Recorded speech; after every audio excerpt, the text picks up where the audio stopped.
tudo bem? Eu sou a Mariana Sgarioni, sou jornalista especializada em sustentabilidade e esse aqui é o Pod COP30, uma produção da FAAP em parceria com a Ideia Sustentável, que vai discutir os principais temas que serão tratados na COP30 neste ano, que acontece pela primeira vez no Brasil, em Belém do Pará. Serão 20 episódios com os mais renomados especialistas do Brasil falando sobre os temas que serão tratados em breve. Eu vou pedir para você, antes da gente começar, deixar a sua curtida aqui no nosso canal, se inscrever, para poder receber todas as notificações dos próximos episódios que vem por aí. Ao meu lado está o Ricardo Voltolini, também jornalista, fundador da Ideia Sustentável e professor da FAAP, além de ser um dos pioneiros da sustentabilidade no Brasil. Como vai, Ricardo? Tudo ótimo. Pronto aí para mais uma Vamos boa lá? conversa. A conversa de hoje vai ser muito bacana. Nós vamos discutir o que significa a adaptação às mudanças climáticas e por que essas adaptações são tão importantes. O nosso entrevistado é o Vitor Anecchini. O Vitor é internacionalista pela Unesp São Paulo. Atuou na Câmara de Comércio França-Brasil em cooperação internacional. Desde 2020, é membro do Centro Brasil pelo Clima e gerencia o time de advocacy que conduz a articulação política nacional por meio da mobilização dos governadores pelo clima e de outros níveis de governo. Seja muito bem-vindo, Vitor. Obrigado, pessoal. Valeu pelo convite, Ricardo. Um especial agradecimento a você. Estamos aqui, pronto para o bate-papo. Vamos falar de adaptação, né? Porque, bom, enfim... É evidente, né, Vitor? Isso a gente nem precisa falar que as mudanças climáticas estão transformando o nosso mundo e a maneira como a gente vive. Isso, acho que só basta estar vivo para a gente perceber.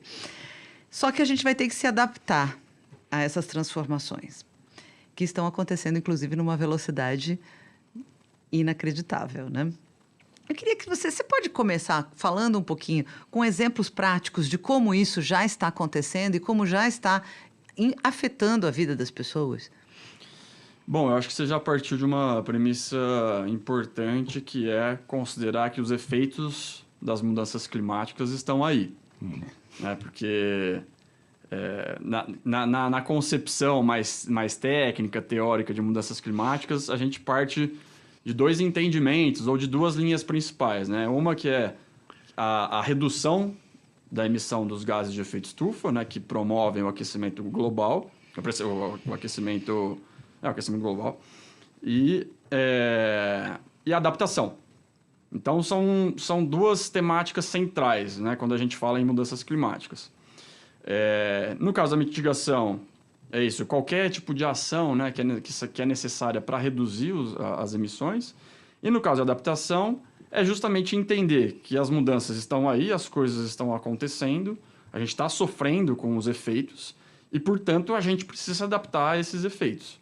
Então, basicamente, acho que esse é um pouco o conceito, né? E pensando do ponto de vista prático, a adaptação nos territórios, né? Porque é o que a gente fala, a adaptação ela acontece onde as pessoas vivem, onde elas estão. Né? Uhum. Então, acho que tem dois exemplos emblemáticos assim, mais recentes, que são, né, a catástrofe climática do estado do Rio Grande do Sul, né, que foram chuvas gigantescas, né, um volume de água que ninguém imaginava. Uhum. Mesmo as previsões ali elas não extrapolaram a ponto de chegar na quantidade ali de milímetros, né, de chuva. E também, ano passado, as secas que a gente teve na região norte, e em decorrência disso também as queimadas, né? E tudo que aconteceu em função desses episódios. No caso das secas e das queimadas, a gente pode, por exemplo, imaginar, e aí eu acho que é importante, porque aqui eu trago dois exemplos emblemáticos e que refletem a realidade urbana e a realidade da floresta, né? De quem vive na floresta, os povos floresta. No caso da seca, o que a gente viu? Populações ribeirinhas que dependem dos rios para se locomover, sem a possibilidade de se locomover. Que as águas baixaram. As águas baixaram, os rios viraram um grande banco de terra, né? E que impossibilitaram as pessoas de acessarem serviços públicos da mais alta necessidade, né? Hospital, médicos, escola, né? E aí, assim, isso está afetando o direito fundamental das pessoas de ir e vir, por exemplo. Né? Então, como é que você garante, adapta um território desse para esse tipo de acontecimento que vai se tornar mais recorrente, mais frequente? Pois Né? é. Então, assim, você via os rios secos, as pessoas tinham que andar quilômetros, né, para chegar em algum outro lugar. E não é andar numa terra batida, não, é numa terra toda molhada, encharcada, as pessoas atolando, né? Imagina, quer dizer, acho que a gente nem consegue imaginar porque a gente não está inserido nessa realidade, né? A gente está aqui num grande centro urbano, numa cidade. E as pessoas acabam não indo. E o fato, aí uma criança não vai para a escola, porque sabe que o caminho está difícil, ela deixa de ir para a escola. Aí você tem uma baixa escolaridade. Aí, ou seja, é um efeito em cadeia, né? É um efeito em cadeia e não só não vão, como também não conseguem receber ajuda. Sim. Aí a ajuda Porque também não vem. a logística fica muito mais complexa. Sim. Até estavam uns números, acho que se a gente fala em números, acho que foi um pouco mais fácil de entender. O pessoal estava falando, né, que as cestas básicas que estavam sendo destinadas para as comunidades ribeirinhas, os povos originários, tradicionais que vivem na floresta, era em torno de R$ 200. Sendo que o envio era em torno de R$ 2.000. Ah, putz. Então, assim, Caramba. olha o custo, né? Muito caro. Né? É muito... A ajuda, né? A assistência... A logística custa mais cara do que o valor da ajuda, da assistência. Exatamente. Então, assim, para a gente entender como realmente fica difícil. E aí, como é que você adapta esse território a essas mudanças? Você vai criar, não sei, vai colocar jipe para caso aconteça isso. Eu tô viajando aqui, tentando imaginar numa possibilidade, porque, para mim, eu tenho dificuldade de pensar em como você adaptar um território desse. Sim. Para que você consiga garantir o mínimo. Vão exigir soluções de engenharia, né? Soluções de construção, soluções de transporte, soluções de logística, né? Uma infinidade de soluções complexas e que custam, né? Exato. E aí esse é o ponto, né? O custo da adaptação é muito alto. E para um país como é o Brasil, que é um país ainda de muita desigualdade, de renda média baixa, você já tem um custo social grande, né, para conseguir inserir as pessoas que ainda estão na base da pirâmide num estado de bem-estar social, digamos assim. E agora você vai ter um custo maior, porque esse custo social está potencializado pelos efeitos das mudanças climáticas. Claro. Né? Então, a adaptação ela tem um custo muito grande e, ao mesmo tempo, uma dificuldade de financiamento. Porque você ainda não sabe muito bem o que fazer para adaptar os territórios. Né? Você não sabe muito bem que tipo de infraestrutura vai ser necessária, quanto vai custar. Né? E aí, o financiamento ainda você parte de uma premissa em que tem que ter um componente de rentabilidade para quem está financiando. Sim, né? claro, Então, claro. Que é diferente do financiamento de mitigação. E a situação do Sul? Como é que é no Rio Grande do Sul? Como é que você tem acompanhado? Ali também, a partir do que ocorreu, o governo começou a se preocupar mais com um plano de adaptação. Sim. E, aliás, planos de adaptação começaram a ser mais discutidos nos governos de estados brasileiros, não é isso? Sim. O caso do Rio Grande do Sul, eu acho que é a realidade urbana, né? Que a gente estava falando no começo. Sim. E talvez aí fique mais fácil para a gente compreender, até porque aqui em São Paulo a gente não chegou a vivenciar uma situação dessa, mas todo ano a gente passa por enchentes, né? Pessoas que perdem casas, perdem as coisas, né? Tem dificuldade de se locomover. E aqui, no caso do Rio Grande do Sul, o que a gente poderia pensar, né, são em algumas soluções que já estão sendo refletidas e discutidas lá, é como você aumentar a capacidade de absorção de água, por exemplo. Né? Então, se fala-se em jardins filtrantes, né? Sim. Um conceito agora que surgiu, não que surgiu, né, mas que agora está mais em destaque por conta do que aconteceu lá, é o conceito de cidades esponjas, então que você cria uma infraestrutura que você aumenta a capacidade de absorção porque está muito impermeável, né? Está tudo impermeável. Impermeável, ela acumula e vai subindo, né? Aí vem os estragos. Exato.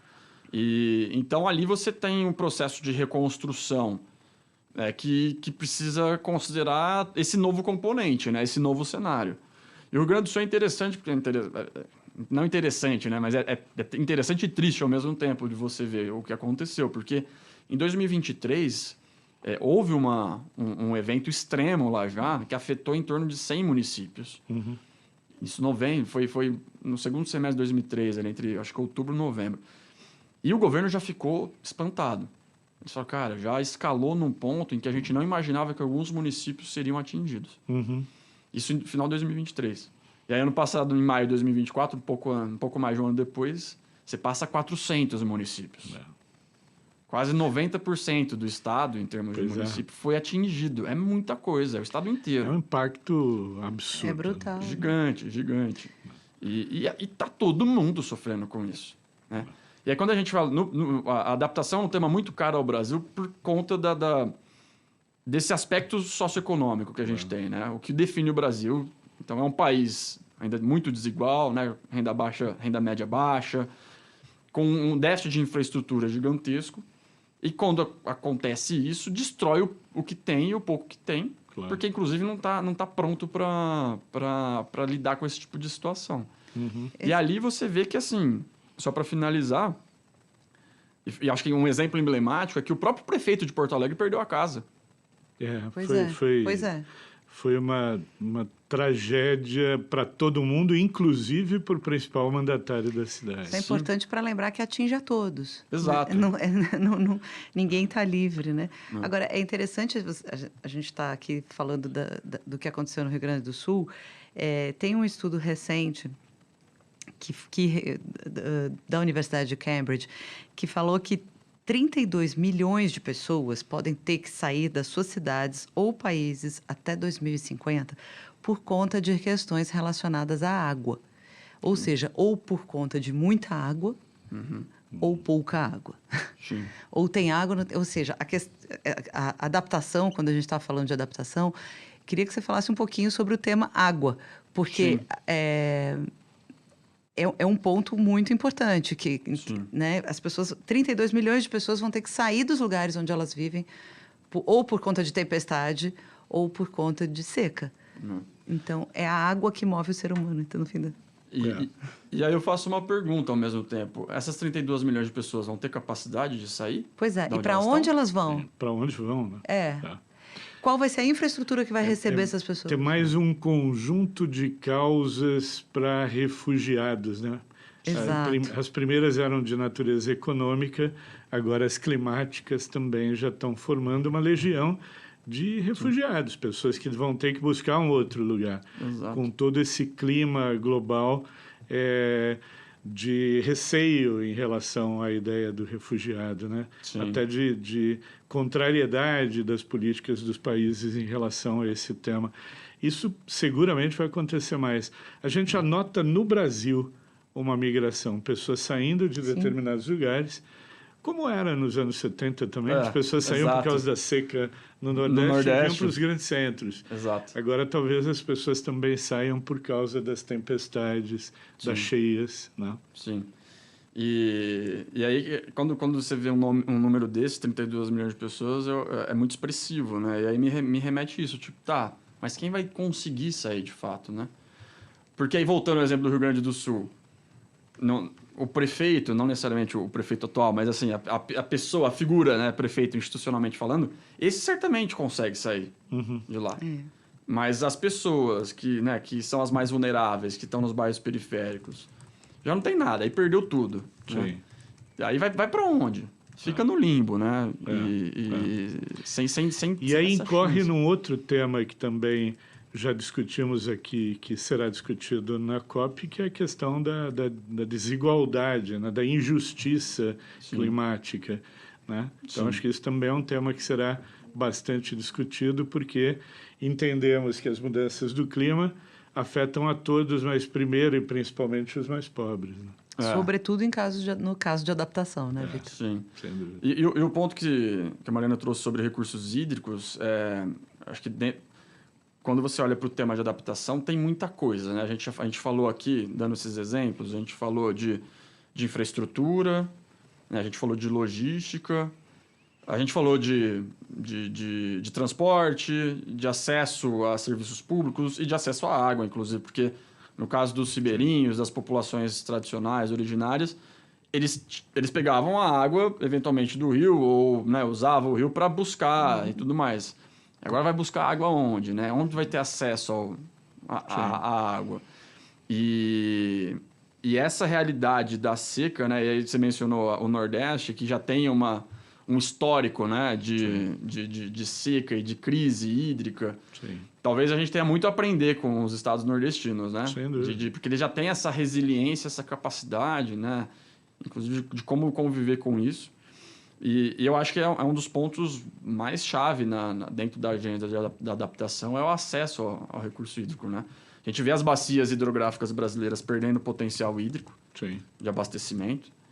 Então, isso reflete não só o abastecimento, reflete também, por exemplo, geração de energia. Sem dúvida, né? Claro. Porque hoje as hidrelétricas brasileiras, por exemplo, elas são a fio d'água, elas não são mais baseadas em reservatório. Sim. Então, tá chovendo menos, o volume de água é menor, a geração fica comprometida, o custo de energia é maior. Sem dúvida, claro. Então, assim, é um efeito que não é, a gente está falando só de abastecimento, né? Beber água, mas é também geração de energia. É de alimento também. E de né? alimento. A água na alimentação, no alimento. Se tivermos menos água, a gente vai ter também um impacto na produção de alimentos. E aí voltamos ao debate inicial. Os primeiros a serem prejudicados serão sempre os que têm menos acesso ou menos recursos de acesso. Exato, exatamente. E aí você... E acho que o tema é caro ao Brasil, eu acho que nesse contexto especialmente, porque tem enfim, uma presidência da COP, um governo que tem essa agenda social mais no centro do governo de fato, né? Uhum. Então, certamente a presidência da COP vai levar isso para a COP, né? Até porque o tema de adaptação está na agenda oficial da negociação, Sim, né? sim. Então, acho que aqui até é bom fazer uma explicaçãozinha rápida, né? Uhum. Nas COPs você tem né, as COPs... Bom, acho que vocês já conversaram bastante sobre COP, o conceito de COP tá bem claro, né? E aí você tem a agenda oficial, né? Sim. Em que os países vão lá negociar. O tema de adaptação, ele aparece em 2 itens ali que o pessoal fala, né? Que é o GGA e o NEPS. Basicamente, é uma discussão sobre indicadores de adaptação. Uhum. Né? Então, o que está sendo negociado é uma grande lista Sim. de indicadores de adaptação para que os países incorporem esses indicadores nas suas políticas, inclusive para estruturar os planos de adaptação. Sem dúvida. Seja a nível nacional, nível subnacional. E aí, inclusive, definir se esses indicadores serão de caráter obrigatório. Uhum. Os países vão ter que incorporar uma lista de 100 indicadores, por exemplo, e se tornar obrigatório. Sim. Né? E, então, assim, o tema está na agenda oficial. E, ao mesmo tempo, você tem a agenda de ação, que é a agenda que a presidência tenta pautar, né? Com temas relevantes Sim. da própria presidência. A E a adaptação vai estar no foco. A esse é um responsabilidade fato, né? por investimentos em adaptação às mudanças do clima é exclusivamente de governos, do federal e dos estaduais e municipais? Olha, é uma boa pergunta. E eu parto da premissa de que a responsabilidade é sempre compartilhada. Uhum. Eu acho que o Estado tem um papel muito grande no caso da adaptação, porque ainda existe uma lacuna grande de entender a infraestrutura com o componente de adaptação. Sim. Então, assim, Rio Grande do Sul, uma determinada ponte foi destruída, né? Que tipo de ponte que a gente tem que construir agora? Isso não está muito claro ainda. E essa ponte, ela vai ter que ser, sei lá, 5 metros mais alta? 10? Vai ter que ter um material mais resiliente. Material, e inclusive um material que tem algum tipo de certificação de sustentabilidade, que seja um material, enfim, baseado num cimento descarbonizado. Sim. Não sei, né? Tô só sim. confabulando aqui, mas... Sim. É isso. E como ainda não está claro... E isso, inclusive, é dado, né? Os dados de financiamento climático, grande parte, eu não tenho os números aqui concretamente, mas posso até... Eu acho que isso aí dá para acessar. Grande parte é para mitigação, para ações de mitigação, de reduzir as emissões. Em torno de quê? 70%? 80%? Eu acho que até mais, tá, Ricardo? Eu acho que é mais de 80%. Tá. Então, a fração que fica para adaptação é muito menor. E os financiamentos em adaptação são mais financiamentos públicos. Foi o que eu entendi também. E de alguns multilaterais, né? Um BID, Banco Mundial. O financiamento privado é muito pequeno ainda em adaptação. E é onde é isso, né? Os efeitos estão acontecendo, a gente precisa se adaptar. E a adaptação também passa por uma perspectiva de longo prazo, né? Sim. De você imaginar cenários... É isso, a ponte. Né? Qual que vai ser o volume de chuva ali, né, no Rio Grande do Sul? A gente vai poder ver uma situação que vai ter, sei lá, vai chover 1.000 milímetros num tempo, né? Que eu acho que o pico ali foi de 690, alguma coisa assim. Então é isso, é você pensar em investimento em cenários hipotéticos ainda. Então mas eu acredito que, assim, inicialmente, né, o vetor principal é público. O recurso tem que vir do Estado, aí seja, né, União, os estados. Os municípios a gente sabe que tem menor capacidade, né, de financiamento, que inclusive depende muito de recurso. Mas governos de Estado e governo federal terão que atuar juntos nessa demanda. Né? E diria mais, num contexto geopolítico mais complexo, de menos cooperação internacional como é agora, em que inclusive as grandes nações que teoricamente, na prática, deveriam financiar, né, os países em desenvolvimento, que são os que têm a menor contribuição para as mudanças climáticas. Para esse conjunto dessa obra catastrófica. De carbono, né? Não, é justamente essa, inclusive, essa é uma pergunta dos alunos da FAAP. Como é a articulação internacional para acelerar a adaptação às mudanças climáticas? Justamente eles querem saber como estão as nações e como é que é enfim... Essa discussão de financiamento, ela é meio que a discussão central, assim, dentro das negociações internacionais, né? Isso se arrasta já há anos. Então, desde de Estocolmo, Rio 92, isso sempre é discutido, né? De quem que é a responsabilidade disso? Quem que tá causando isso? Aí, né, o que se entendeu? A responsabilidade é de todo mundo. Ela é comum, né? É compartilhada, mas ela é diferenciada. Esse é um conceito, inclusive, que está no Acordo de Paris, que o Brasil lutou muito para que houvesse esse reconhecimento. O Brasil foi um dos líderes, né, para que incorporasse esse conceito.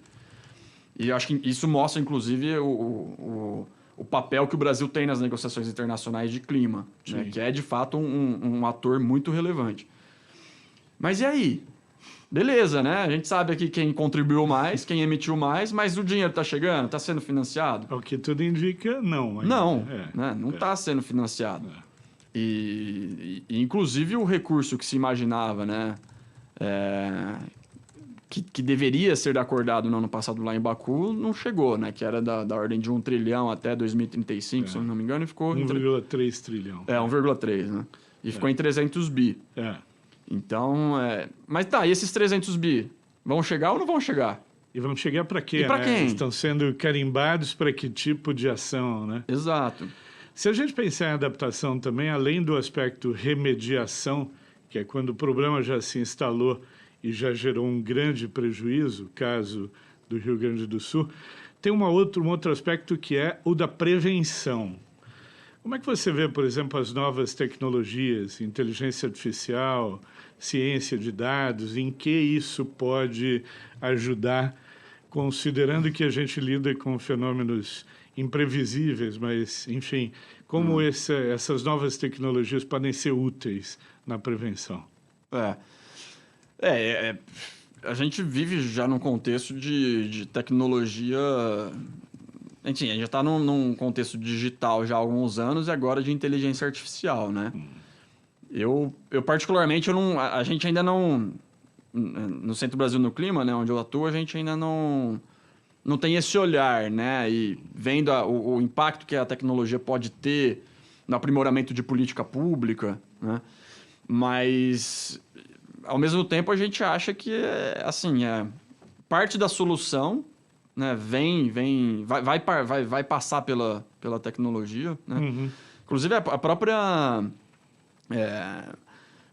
pensando no carbono que já está na atmosfera também, né, muito se fala assim, vai chegar num ponto que a gente vai precisar de tecnologia que retira carbono, porque e enterra o carbono. Exato, porque o que a gente já emitiu e o que a gente já emitiu e o que está na atmosfera tem impacto.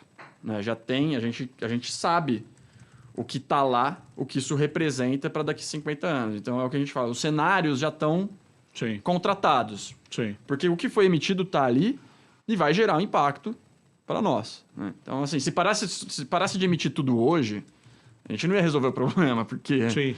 o problema já está aí, né? As coisas já estão acontecendo. Com base até E- na experiência da organização em que você atua, você teria como nos dizer quais são os estados brasileiros mais preparados hoje e os menos preparados sob o ponto de vista da adaptação do clima? Olha, talvez eu seja pessimista demais, mas para esse nível de evento extremo, como é o caso do Rio Grande do Sul, eu diria que nenhum. Nenhum. Nenhum. Porque Não me surpreende a É. informação. Você tem alguns estados, né? Você tinha mencionado os planos, Sim. né? Os planos de ação climática, que envolvem estratégias de mitigação, estratégias de adaptação, são instrumentos relativamente novos. Sim. Isso não significa que os estados não fizeram nada até agora. Não é isso. Os estados têm as estratégias de mitigação, têm leis climáticas, têm ações. Mas os planos, eles são relativamente novos. Os estados estão... alguns estados que já têm plano de mitigação e adaptação fecharam isso nos últimos 2, 3 anos, né? Alguns estão começando a fazer. Tem outros que não estão nem fazendo ainda. Nem tem perspectiva de fazer. E são instrumentos muito, muito, muito importantes. Mas, assim, para encarar esse tipo de problema, nenhum estado tem capacidade hoje de lidar com esse tipo de... Com esse nível de problema, né? E é quando a crise se instala que a gente percebe. A questão da própria seca, né? A gente viu... eu tinha mencionado logo no começo as queimadas, né? Uhum. Ano passado a gente teve... Assim, foi assustador, né? Sim. Foi assustador. Sim, Eu fiquei angustiado, assim, vendo Foi o mesmo. país pegando fogo. O ar totalmente poluído. São Paulo teve, durante semanas, o pior ar do mundo. E o que aconteceu em São Paulo? Nada. A vida continuou como se nada tivesse É acontecendo. verdade. É verdade. Né? Não teve um protocolo de De emergência, né? nada, de contingenciamento, né? Não teve nenhum comunicado dizendo, olha, fique em casa. Deixe o seu carro em casa por alguns dias, né? Ou algo do é. gênero, né? Tente usar transporte público ao invés de pegar seu carro. Sim. Retire as máscaras da época da pandemia da gaveta e use, porque Sim. ajuda. Claro. Não teve nada. É verdade. Nada. É verdade. Então, assim, né, não estamos preparados e nenhum estado tem a capacidade de lidar com esse tipo de problema. Alguns estão caminhando na elaboração dos seus planos. Hoje tem 2, 3 estados que estão com os planos de adaptação prontos. E mais 4, 5 que estão elaborando, né? Ou seja, são 8, a gente tem isso mapeado. São 8 estados hoje que estão com o plano de adaptação pronto ou em vias de finalizar. 8 estados. 8 estados, no universo de 26, mais DF. A gente está falando de um pouco em torno de 1/3. 1/3. E Isso é preocupante, né? é preocupante. E Porque o Rio Grande do a Sul é um dos estados que está elaborando o plano de adaptação.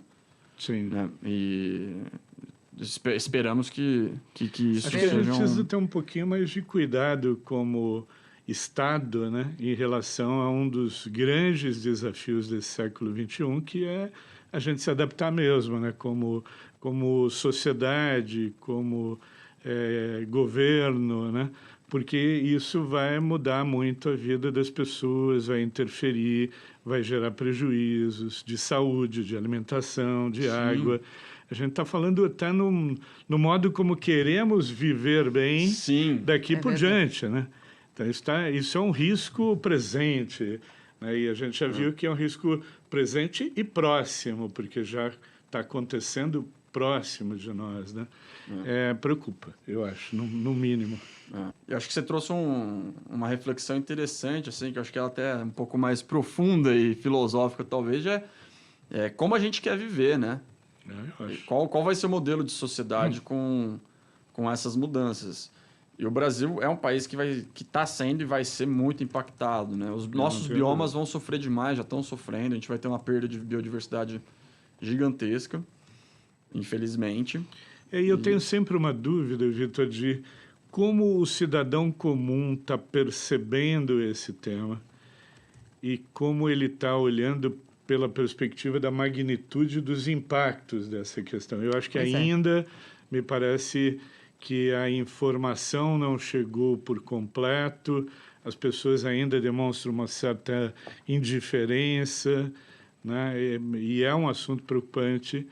Nós, melhor informados, podemos também cobrar melhor dos nossos governantes. Sim. Planos de ação, sem planos de dúvida. contingência, mais prevenção. Esse me parece um tema que exige um olhar de prevenção. E é isso, passa por política pública, né, Ricardo? Tem que pensar política Sempre pública passa. de prevenção, moradia, né? Pô, quando você vai se construir um conjunto habitacional, algo do gênero, tem que pensar, pô, tá numa encosta, tá próximo de um rio, né? Porque se tudo isso for considerado, você está automaticamente prevenindo efeitos. Então, sem dúvida. É um tipo de planejamento que você considera aspectos e que, de alguma forma, você está prevenindo os efeitos, né? É isso. Pois é, olha, a conversa está ótima, mas infelizmente o nosso tempo acabou. Quero agradecer a presença do Vitor e quero deixar aqui uma das reflexões que o Vitor fez aqui conosco, que é o seguinte: ainda existe uma lacuna que não está clara para o financiamento das adaptações climáticas. É preciso pensar em cenários, por enquanto, hipotéticos. Não estamos preparados, porém já sabemos perfeitamente o impacto que virá das emissões que já aconteceram. Nós precisamos pensar como nós queremos viver. É isso, gente. Muito obrigada. Espero vocês nos próximos episódios. Um abraço e até lá.